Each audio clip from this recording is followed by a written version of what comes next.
Remember we met, I could tell by your smile. You hadn't been with a good girl like me in a while.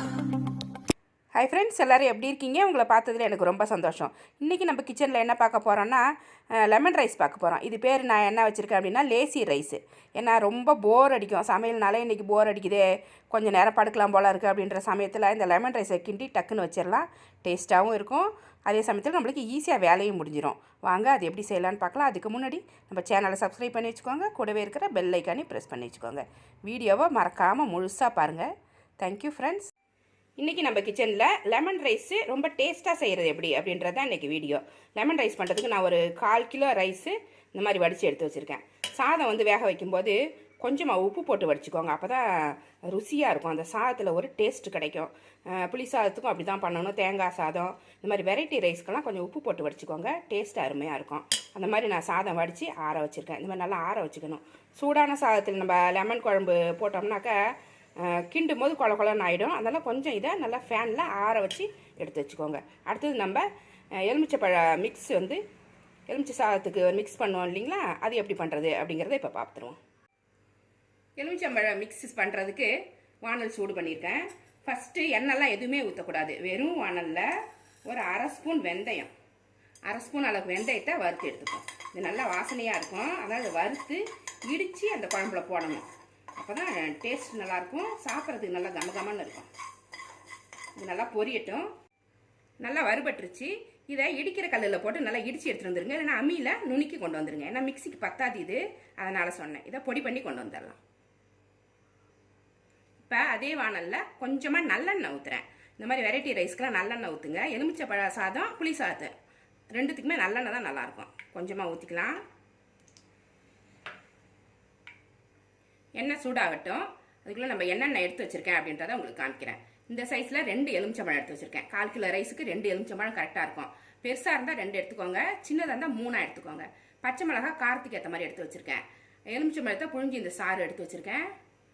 இப்போது 10 முந்திரி பருப்பு எடுத்து வச்சுருக்கேன். ஒரு துண்டு இஞ்சி சின்ன சின்னதாக கட் பண்ணி எடுத்து வச்சுருக்கேன். எண்ணெய் சூடாயிருச்சு. 1 ஸ்பூன் கடுகு உளுந்தம் பருப்பு போட்டு தாளிச்சிடலாம்.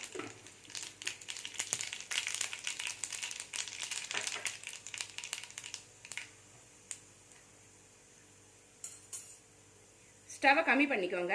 பச்சை மிளகாயை இதில் சேர்த்துடலாம்.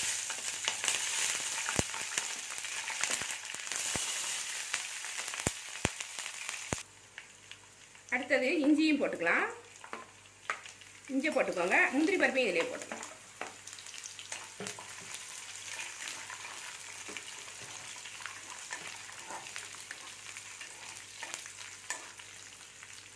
எலுமிச்சைப்பழ சாறை அப்படியே போட்டுடலாம். தண்ணிலாம் ஊற்றலை, அப்படியே நான் புழிஞ்சி போட்டிருக்கேன். தண்ணி வந்து எக்ஸ்ட்ரா வேணும்னா நீங்கள் ஊற்றிக்கோங்க, கொஞ்சமாக ஊற்றிக்கணும்.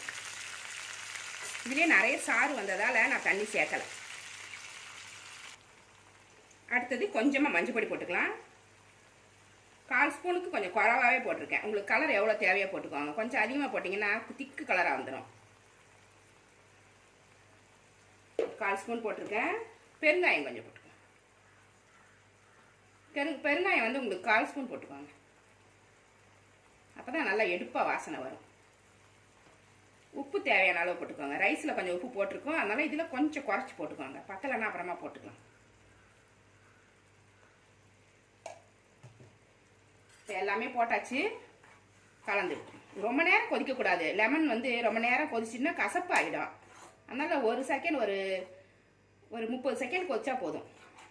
ஒரு கொதி வந்தாலே டக்குன்னு இறக்கிடணும்.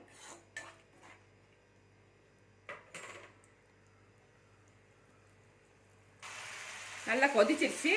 இப்போ பொடி பண்ணி எடுத்துகிட்டு வந்திருந்த வெந்தய பொடியை போட்டு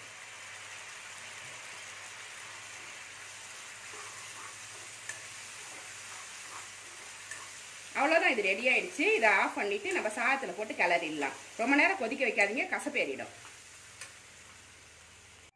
சாதம் நல்லா ஆறிடுச்சு. கொஞ்சமாக கருவேப்பிலை இதில் போட்டுருங்க. நல்லா கலந்துட்டு இந்த சூடோடு கலந்துருங்க. நல்லா பச்சை கருவேப்பிலை நல்லா வாசமாக இருக்கும். முன்னாடியே போட்டிங்கன்னா நல்லா பொரிஞ்சிடும்.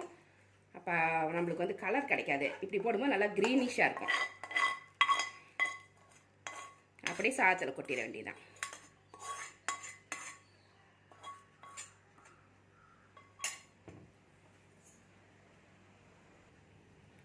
கொஞ்சமாக நல்லெண்ணெய், ஒரு 2 ஸ்பூன் நல்லெண்ணெய் மேலே ஊற்றிட்டு இதை கிளறிடலாம்.